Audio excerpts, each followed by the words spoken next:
Vivo phone வச்சுருக்கவங்க எல்லாத்துக்கும் இந்த செட்டிங்ஸ் பார்த்துக்கோங்க. இதில் பார்த்தீங்கன்னா ஆப்ஸ்குள்ளே நம்ம ஆப் காமிக்கும். டிஎன்எம்ஏ பண்ண சப்போஸ் காமிக்கலைன்னா ஆல் எல்லா ஆப்பையும் கொடுத்தீங்கன்னா கீழே வந்து நம்ம ஆப் லிஸ்ட் ஆகும். அதில் போய்ட்டு நம்ம ஆப்பை சூஸ் பண்ணிக்கோங்க. பண்ணிவிட்டு பேட்ரிக்குள்ளே வந்தீங்கன்னா இந்த 3 ஆப்ஷன் காமிக்கும். இந்த 3 ஆப்ஷனில் ஃபஸ்ட் ஆப்ஷன் அன்ரெஸ்ட்ரிக்டட் இருக்குல்ல, அந்த ஆப்ஷன் வந்து செலக்ட் ஆகிருக்கணும். செலக்ட் ஆகிடுச்சுன்னா கரெக்டு. சப்போஸ் ரெஸ்ட்ரிக்டடில் இருந்துச்சு அப்படின்னா நீங்கள் ஃபஸ்ட் ஆப்ஷனை சூஸ் பண்ணிக்கோங்க. சூஸ் பண்ணிட்டு பேக் வந்துடுங்க. நெக்ஸ்ட் வந்து பேக் வந்துட்டு திருப்பி செட்டிங்ஸில் வந்தீங்கன்னா பேட்ரின்னு இருக்கும். வெளியவே பேட்ரின்னு இருக்கும். இப்போ நம்ம போனது வந்து ஆப்ஸ்குள்ளே பேட்ரி போனோம். இப்போ வெளியே டிஃபால்ட்டாக இருக்க பேட்ரிக்குள்ளே போகணும்.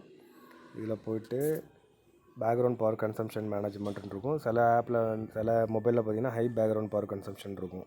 ரெண்டுமே ஒன்று தான். அதில் கிளிக் பண்ணிங்க அப்படின்னா இந்த மாதிரி திருப்பி நம்ம என்னென்ன ஆப்பில் இருக்கோ அதை காமிக்கும்.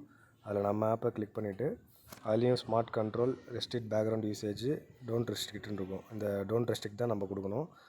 ஸ்மார்ட் கண்ட்ரோல் இருந்துச்சுன்னா நீங்கள் டோன்ட் ரெஸ்ட்ரிக்ட் கொடுத்துட்டு பேக் வந்துடுங்க. அவ்வளோதான். இந்த செட்டிங்ஸை மட்டும் விவோ ஃபோனில் மட்டும்தான் பண்ணணும். வேறு எல்லா ஃபோன்லேயும் கரெக்டாக ஒர்க் ஆகுது. விவோவில் மட்டும் இந்த எக்ஸ்ட்ரா செட்டிங்கை நம்ம பண்ணணும். அதனால் எல்லாமே இதை ஃபாலோ பண்ணிக்கோங்க. Only Vivo mobile.